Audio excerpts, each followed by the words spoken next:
John B. Alexander svakako je zanimljiva osoba. Taj umirovljeni pukovnik američke vojske od kasnih 70-ih bavi se iskustvima bliskih smrti, na čemu je i doktorirao na sveučilištu Walden, a mentorica mu je bila slavna psihijatrica Elizabeth Kubler-Ross. U vojnim i obavještajnim krugovima bio je jedan od najeksponiranijih zagovornika uključivanja američke vlade u istraživanje paranormalnih fenomena, u rasponu od savijanja žlica umom do remote viewinga. Radio je na projektu Jedi Warrior, kojemu je bio cilj poboljšati sposobnosti vojnika pomoću neurolingvističkog programiranja. Napisao je knjige o NLO-ima, šamanizmu, remote viewingu. Organizirao je i predsjedao nad 6 velikih konferencija o nesmrtonosnom oružju, ali mnogima će ime Johna B. Alexandera biti poznato iz filma Muškarci koji bulje u koze, gdje je postao lik u filmu i knjizi koja je prethodila filmu. Jedno je sigurno, John B. Alexander cijeloga se života već nalazio ovdje, na rubu znanosti.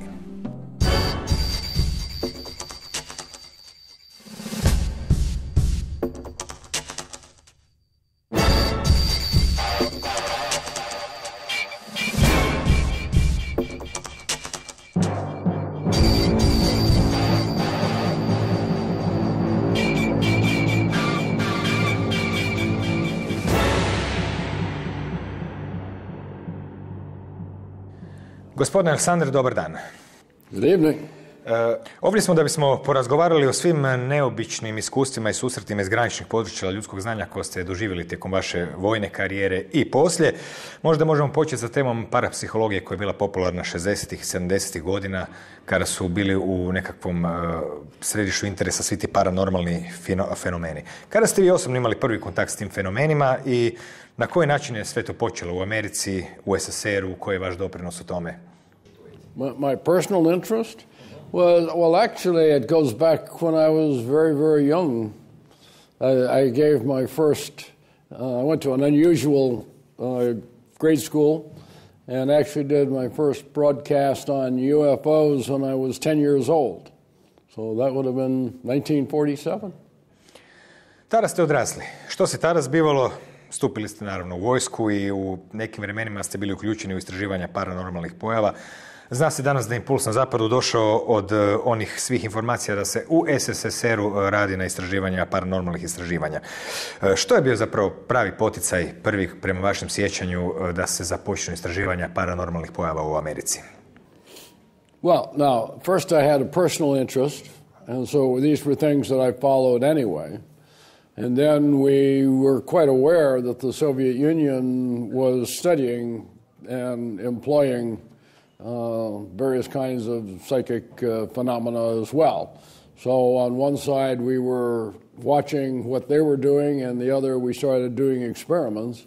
And particularly when, the remote viewing aspect, which you might know colloquially, psychic spying, if you will. But we also learned the psychokinesis works, the metal bending. You probably know of Uri Geller, and it was modeled on some of the things he did. But what we found was you could teach everybody how to do this. And so we were actually researching and finding out what the limits were. Mm-hmm. What was done in Soviet Union back then that you were aware of? What types of experiments and what results were made? Oh, the ones where there was a book called Psychic Discoveries Behind the Iron Curtain, and that was a very popular book and discussed many of the topics. But what we were seeing in classified literature was that, yes, indeed, these experiments were going on. So it included use of psychics to gain information. There were people who could move things, again, the psychokinesis kinds of things, interested in that. We had a defector from the KGB who came out and told some very interesting stories about being able to actually kill animals using psychic approach. So that particularly was of concern. Koja je razlika između postignuća remote viewinga i ograničenja te tehnike? Znači, koji je zapravo bio pravi špijunski učinak i mogućnosti promatranja i dobivanja informacija iz daljine s obzirom na taj odnos signala i šuma koji se uvijek pojavljaju kod takvih istraživanja? Well, the question that arose quickly was, who can do remote viewing and what's the best approach? The Soviet approach was to go out in the public and find people with natural abilities. Our question was, do we do that, or do you find people from the intelligence community and you can train them to do those sorts of things? And most of ours was the latter. We went with people who had had unique experiences, but were from in the intelligence community itself, and then the cell was very, very small of the people who were working on it. Now, we also had two different types. One was research, which was done out at Stanford Research Institute that I think they know about, and the other was operational, actually going against various targets of interest. Što se tiče vaših iskustava sa remote viewingom ili jasno videocima ili kako se to već naziva gledanjem na daljinu, kakvi su bili rezultati svih tih napora? Poznato je da su mnogi remote vieweri napisali knjige o svojim iskustvima, naravno te knjige su više ili manje vjerodostojne. Prema vašem iskustvu, dokle se stiglo u tim istraživanjima? Well, it's like everything else. We had some people who were very good, but like everything else in the intelligence community, you don't rely on one tiny piece. You put the information together and see what the picture looks like. Now, there's a very famous case that's been published on Joe McMoneagle, who was remote viewer 001, if you've read In the Field. And specifically, looking for submarines. What happened was we had a satellite photo of a big building, and nobody could figure out what the building was. And so they asked him, could he see inside the building? And so he did this, and he says, well, there are several submarines.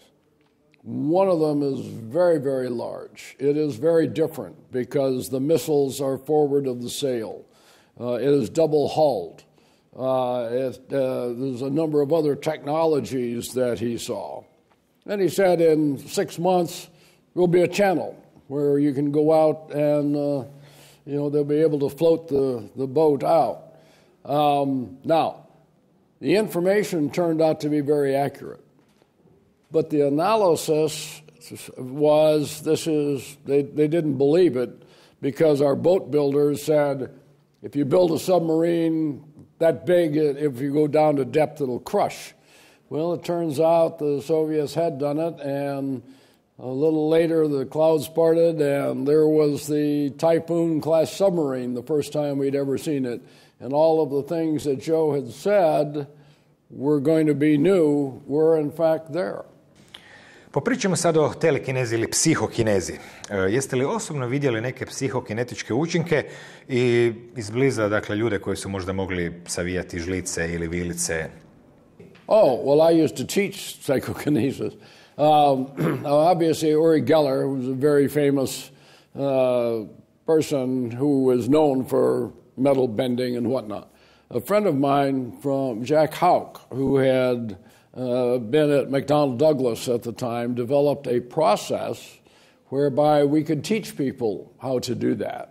And I learned that from him, and we were very impressed. The very first party we had was at my house. We called them PK parties. And a young woman, a friend of ours, is holding forks like this, and this one just dropped over. And right in front of my boss, who was the commanding general of the Intelligence and Security Command, we went, wow, wait a minute, this really works. And so we started using it, but not to bend things, mostly to influence our commanders. It's one of the problems you had. We had been blindsided several times with advances that we hadn't seen coming. And yet, when you look back, the information was there. So the point to the commanders in the intelligence community was, just because you don't believe it, don't discard evidence. And this is one that changed their belief system, because when they came in, they didn't believe they could bend it. Here they were seeing this happen. In what way you can learn to, let's say, bend the spoons or any other psychokinesis? Yeah. Well, there was a very simple process, and it took about an hour to teach people, and it would create energy outside and bring it down and put it into the spoon. There were two things that were really important. One was the intention, getting of what you want to have happen, bending in particular, and the other is emotion, because we found when you're doing, that's why they call them parties, you get people excited, and it was in that process that you actually saw the best bending take place. Was there any military purpose that came out of these psychokinesis experiments? Well, as I said, most of it was information saying don't disregard things, trying to understand the limits of belief systems. And the other, I used to get asked, are you going to bend tank barrels? And you say, well, that's ridiculous. No. But if you remember, we're talking 1980s. Computers are just coming along, and we're relying more and more heavily. Now, if I can just make computers unreliable, that is a huge step forward. So that was the area that we were interested in, was, what can you do with moving electrons as opposed to moving heavy metal objects? I read that you were some kind of friend with Uri Geller. Is that true? Yeah, he's a personal friend.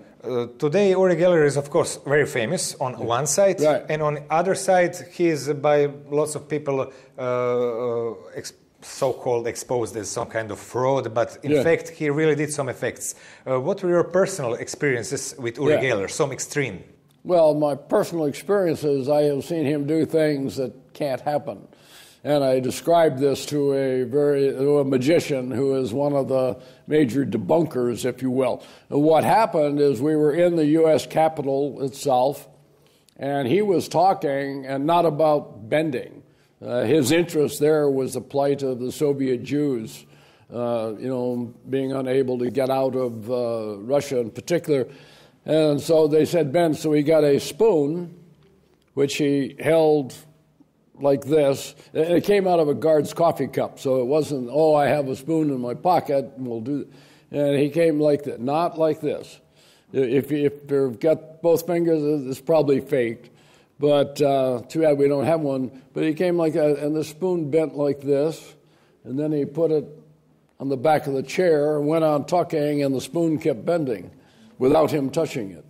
So I've seen him bend many, many things. That was the most spectacular, and we were sitting at about this distance. Mm-hmm. Have you seen him doing something bigger than just bending? Some bigger objects moving or something like this? Well, bigger, yeah, we have. I actually have a picture of a titanium tennis racket that he bent. Now, that's bent like this, not like this. But we tried bending that racket and had it tested, and I don't care how strong you are, you're not going to bend the titanium racket. What happened, or how it happened, that you became a character in the movie? Became what? You a character in the movie that about staring at the goats. In that movie, some character is based on you. You know that movie, People Who Stare at Goats. I'm sorry, I've lost something here. You know that movie, People Who Stare at Goats? Oh, men who So how happened that you were part of this film in any way? Well, the problem with The Men Who Stare at Goats is that the author, John Ronson, he took about this much truth, and he wrote this much, and then they made the movie. And in fact, on my website, I have explained what's real and what's not. First of all, no goats ever died from staring at them. That's a story that's not related to any truth. Goats did die. The experiments had to do with Dim Mak, which is a martial arts, the death touch. But in the movie, they discussed several things. Of course, remote viewing was real. Cloud busting, yeah, we tried that. The spoon bending, Kevin Spacey bends one, and obviously we just discussed that. So there were a number of small aspects that were true, but the way the movie, it was a comedy. Evo, držim u ruci vašu knjigu NLO-i, mitovi, zavjere i stvarnosti. Kako je vaše mišljenje o tom fenomenu koji je u 20. stoljeću bio dosta dominantan i zapravo je toliko širok i toliko neobuhvatljiv? Dokle ste vi došli u vašim razmišljanjima i istraživanjima?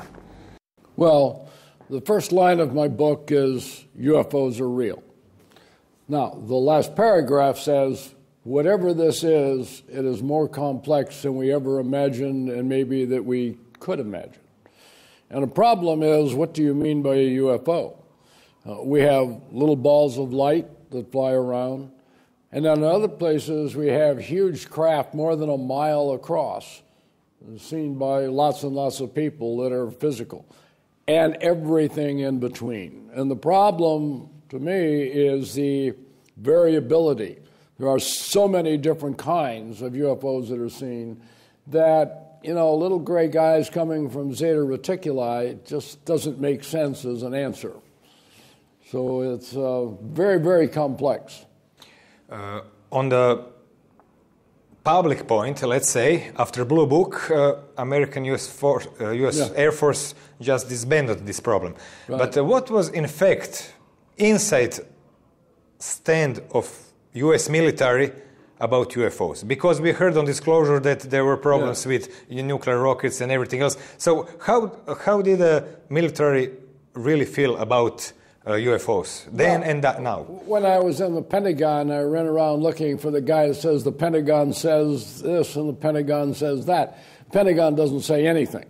It is made up by lots of people.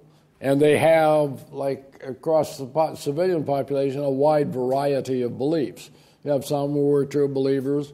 I mentioned one story in there that I had interviewed a former 3-star general, head of one of the intelligence agencies, and he said, we don't have a requirement to do that, but I'll tell you about the ones I saw.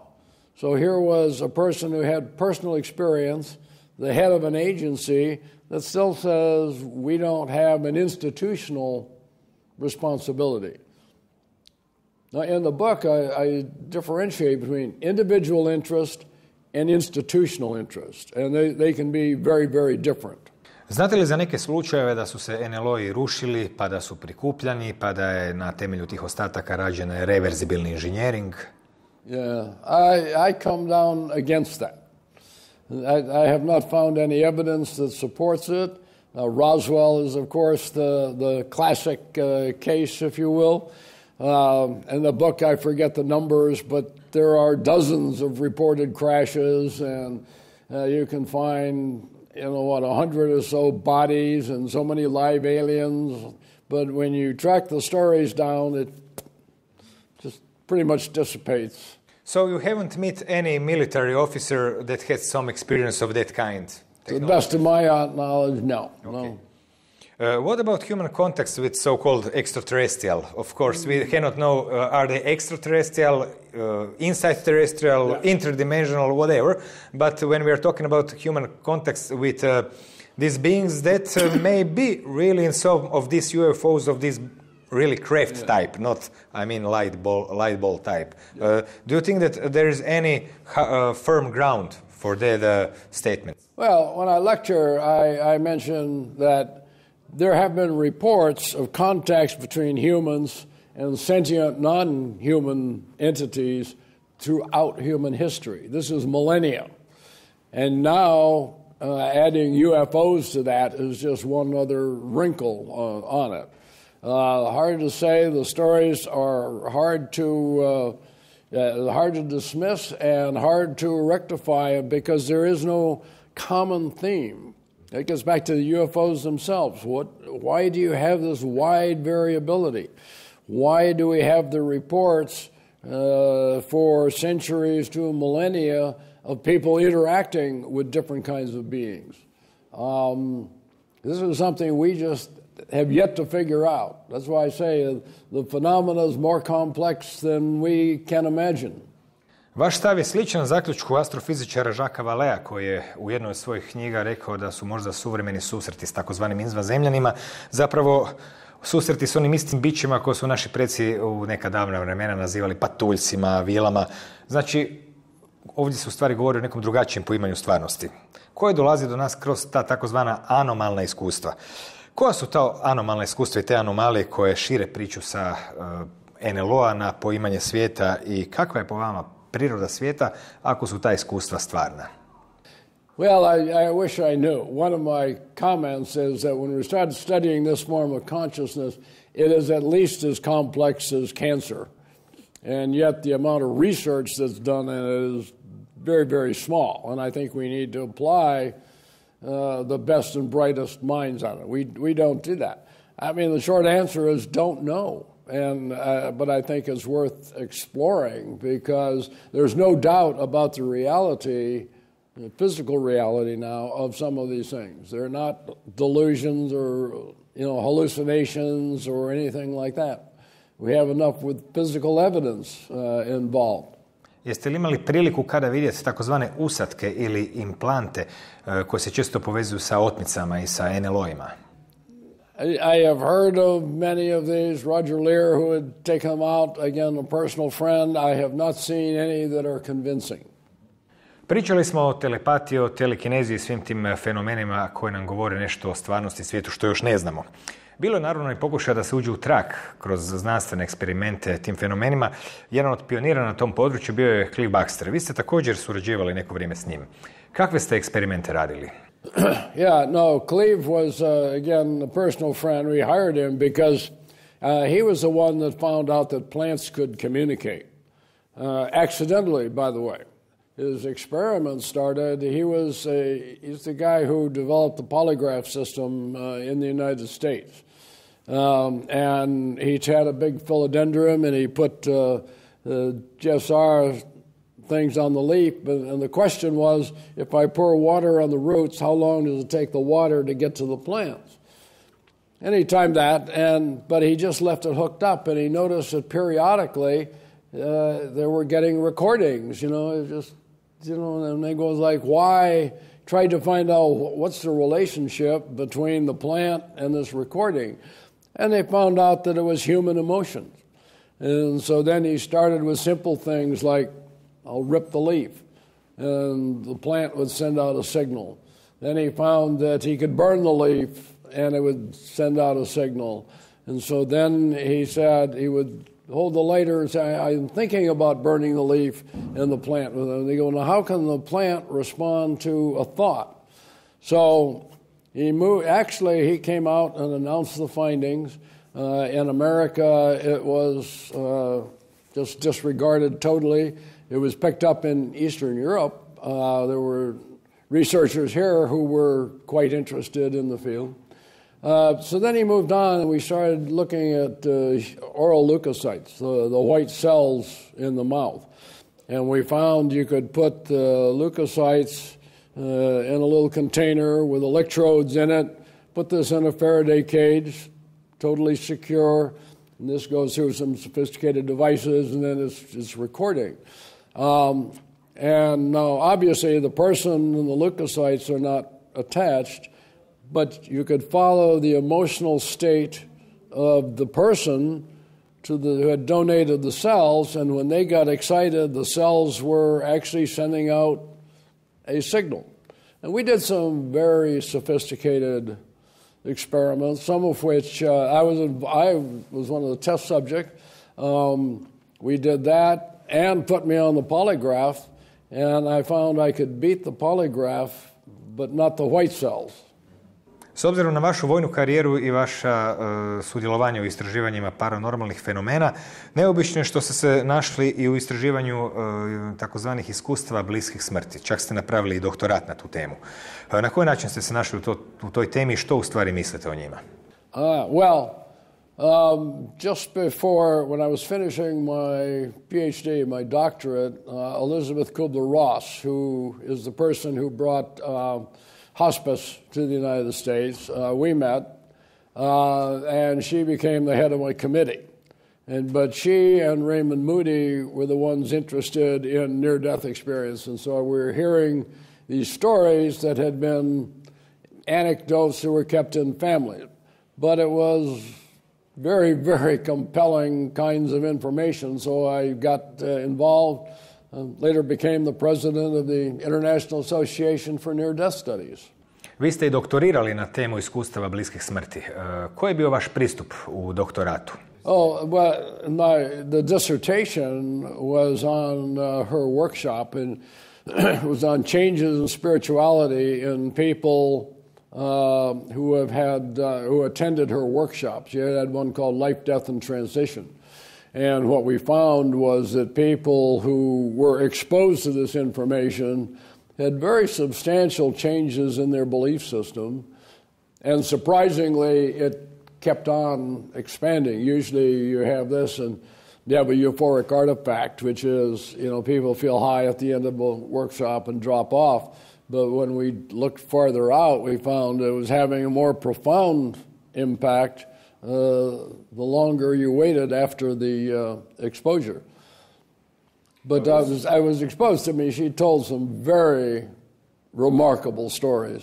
Koje je vaše osobno mišljenje o iskustvima bliskim smrti? Jesu li to stvarna iskustva? Jesu li kao iskustva stvarna, ali zapravo nestvarna po pitanju stvarnosti našeg svijeta? Je li to možda tek neki trik uma?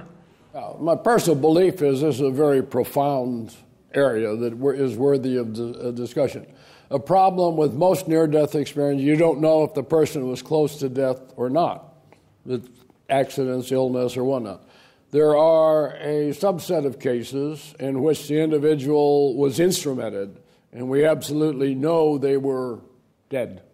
There are others in which the incident happened and say they acquired information that could not be acquired by any other rational means and yet proves to be true.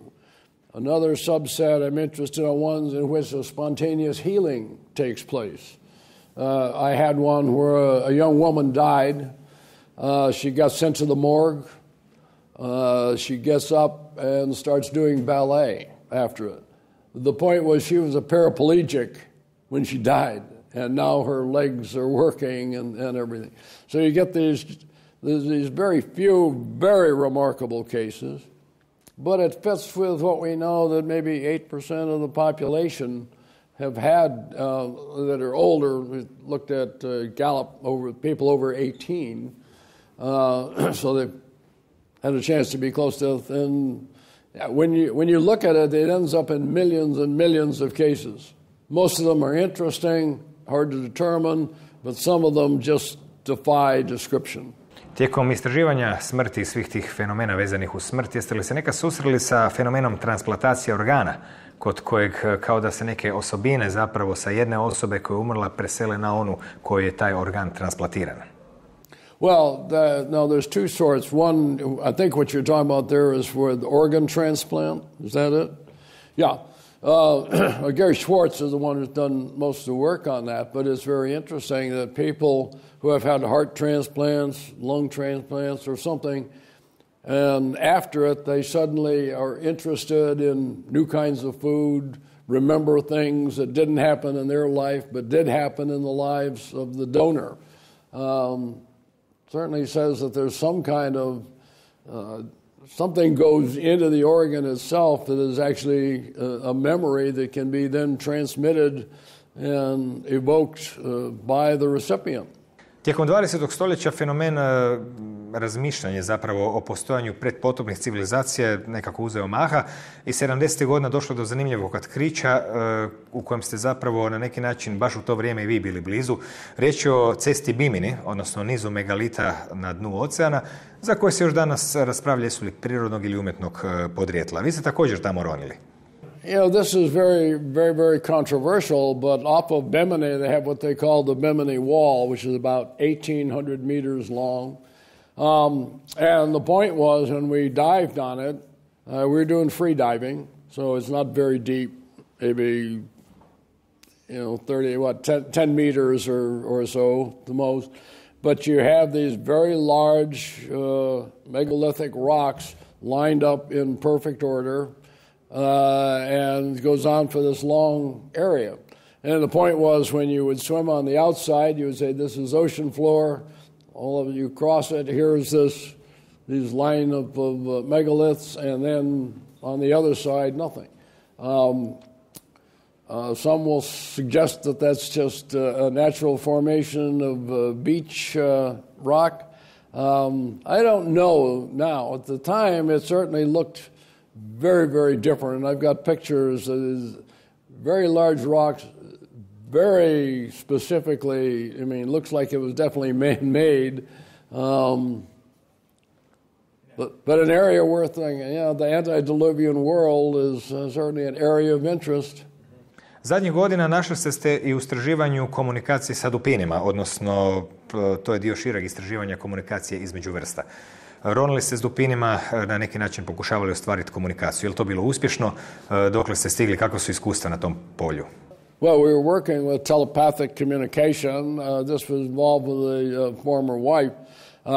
The experiment, we did two sorts of experiments. Some were in tanks where you have them contained, and the other in the wild, off of Bimini again, where we were working with a pod. So the dolphins there were free to come and go, and dolphins over a day will normally traverse, say, 200 miles. I mean, they eat a lot of food. The pods split up, they eat, and they come back. And so we had called them in.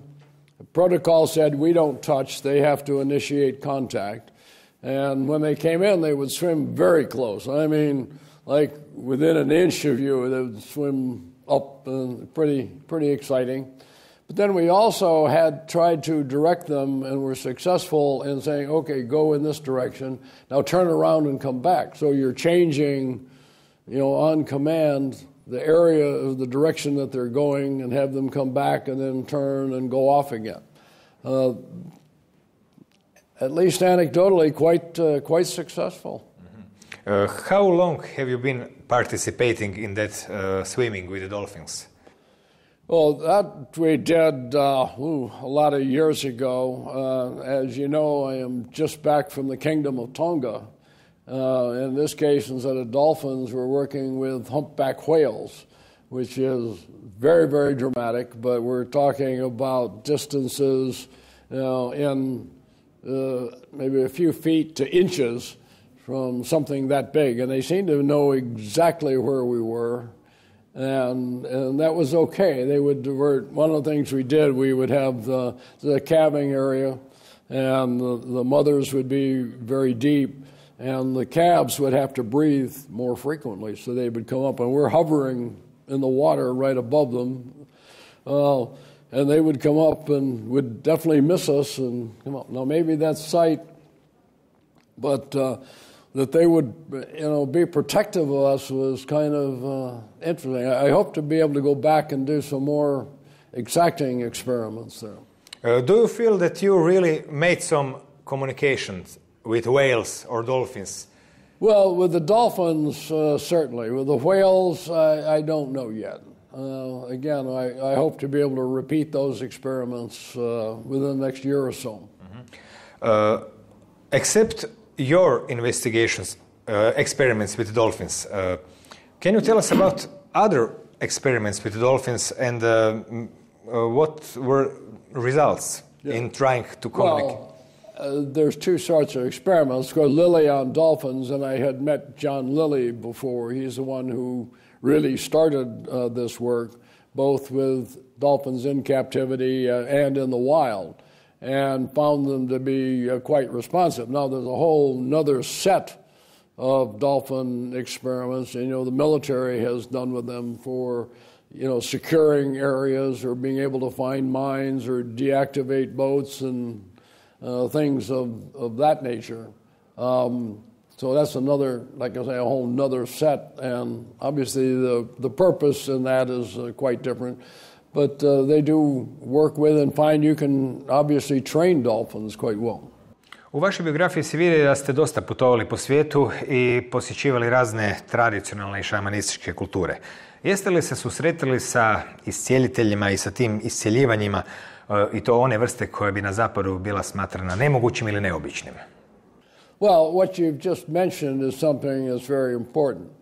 In the West, particularly Europe and the United States, we look at these alternative hearings as strange or anomalous. That this is different, this is really wild. I do a lot of work in Brazil, for the government, and this is in what I call the straight world area. The difference that you find in the intelligentsia of Brazil, senior officers, ministers, and that, they accept these things as normal, whereas we see them as separate and different. So they incorporate it into their belief system. I'm going to be talking about how spirits interact, because I've dealt with shamans from around the world. And in other societies, this is just part and parcel of reality. Our problem is that our science has taken a materialistic view. If we cut things and make it smaller and smaller and smaller, we will get to the Higgs boson, the God particle, if you will. It does not account for the role of consciousness. And I think that we have missed a huge part of the total reality. Jeste li imali prilike uživo gledati paranormalnu, takozvanu psihičku kirurgiju? Well, there's several. You mentioned John of God, and we've been down in Aberdeen a couple of times. We were just there this year. Now, he does several types of surgery. Some of it is physical cutting and that, and other is spiritual or psychic surgery, and done sometimes at a distance. I had a case this year. I was interested in behalf of a woman who is the wife of a very famous writer in these areas who has a brain tumor, and took her picture down and said, okay, we would like to get healing. When I wrote back and I said, sent him an email and said, okay, we've just done the intervention, and the response was, she's feeling better than she has in months, that came back. When they did the fMRI, at least the tumor had not increased. I'm working with an individual now who using something called the Bankston method in particular, but we've seen several fairly dramatic shifts in, grade 4 cancer that disappears and things of that nature. So it certainly happens. Have you seen anything from that part of psychic surgery, some kind of actual operations with eyeballs, with stuff? Can you describe some of it? Well, I've watched John of God, and one of the things he does, you mentioned, is scraping the eyeballs, which is, kind of, anytime you get near your eyes, you get kind of squeamish. But they believe that the eyes are the window to the soul. And we have had, dramatic response there. This comes from Spiritism. And a friend of mine is a retired Brazilian colonel, and I have a picture on the website where they're with his wife, who was totally bedridden and had gone to all of the traditional doctors who said, we can't fix your back. It was a back problem, and went into the church, and she's now up and around and totally mobile like you and I. So I've seen several of those cases that are really quite dramatic. The other question, however, and this is one that doesn't get asked, is why is it some people go to the same experience and have nothing happen? When I was in Aberdeen this year, I saw lots of people who came in wheelchairs and braces and things, and everybody who came in wheelchairs left in wheelchairs. Now, why is it that some people get healed and others don't? These are the kind of things I think we need to research much more thoroughly. Dio polja vašeg istraživanja je i takozvani NLP, odnosno neurolingvistično programiranje. U nekim vašim knjigama opisivali ste kako su se te metode NLP-a pokušavale koristiti i koristile za usavršavanje vojničkih sposobnosti. Na koji način i dokle se stiglo? Well, yeah, no, you've hit on a thing. NLP is actually a therapeutic modality. It was designed, if you will, to fix broken people. And what they had done, and I had both of the inventors under contract, Richard Bandler and John Grinder, And what they were doing is how do we take people who have various kinds of personal problems and make them whole again. Our question was, and this gets back to, in the military, especially studying it, we had very good people. I mean, our people were a cut above your normal soldiers. So the question was, how can I take good people and make them even better? So we started what we called the Jedi Project, and it was, can we find the skill? What we would do is take the best of the best and do basically a modeling. What is it that these people who excel in a specific skill, what is it they do? What are the critical path model, if you're familiar with that? Well, what are the instruments that have to work? Because you'd find they would have trappings on it, things that they would do. And so we would determine that, and we did this particularly with pistol shooting, and it was able to come up with a model where we could train people to shoot much faster and much better than the traditional model itself. We also took the people who were already experts and improved their skills. Organizirali ste i vodili nekoliko konferencija o takozvanim nesmrtonosnim oružjima, koja možda jesu nesmrtonosna, ali nisu ništa time manje neugodna. Što sve spada u nesmrtonosna oružja?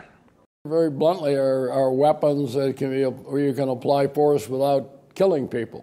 Now, it does not mean you will never ever kill or not have some fatalities. One of the things I point out is that, balloons kill people as well. Kids' toys, there's nothing that you can't be misapplied. So the inference there is, what is the intent of the individual? But on the low end, there were things like pepper spray and pepper ball, tasers, water cannons, things of that nature, beanbag bullets, if you will, plastic bullets. On the high end, we were talking strategic incapacitation.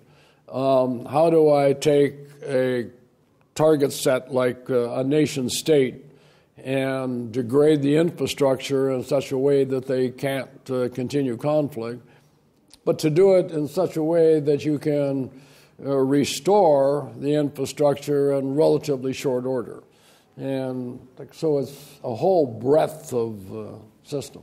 Postoji li danas neka formulirana politika vezana uz nesmrtonosna oružja? Oh, sure. That's, both the United States and Europe. I have lectured in Germany, where we've had these conferences every 2 years. So policies have been developed to say exactly what it is. I mean, we're talking volumes of material. Unfortunately, we have run into a lot of conflict. One of my major adversaries, or some of them, are International Committee of the Red Cross and Amnesty International and Human Rights Watch, which tend to be against them. And my argument there is, compared to what? We know how to kill people. We can do that pretty efficiently. I think we ought to have other alternatives.